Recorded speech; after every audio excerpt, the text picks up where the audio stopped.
Kembali bersama kami, saudara. Kebakaran menghanguskan sebuah toko perabotan rumah di kota Kediri. Toko yang sudah tutup membuat kebakaran terlambat dideteksi warga.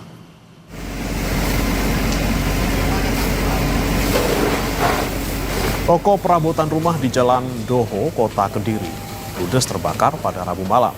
Lokasi yang padat penduduk membuat petugas sempat kesulitan memadamkan api. Peristiwa berawal saat warga mencium aroma tak sedap dan asap kabut yang tebal. Setelah ditelusuri, ternyata asap berasal dari dalam toko perabotan rumah yang terbakar. Warga harus menebak-nebak sumber kebakaran karena bagian depan toko tertutup rapat.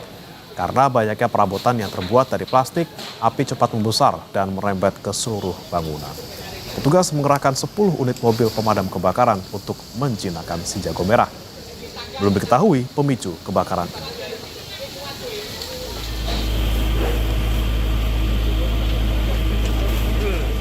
Terus tidak lama juga ada pemadam itu. Tapi kelihatannya dalam sudah besar api ini kelihatannya. Itu berarti apinya mulainya kelihatan dari dalam, Pak, ya? Ya mulai di dalam. Warga sudah tahu kalau yang kebakaran sini, tapi itu kan ditutup.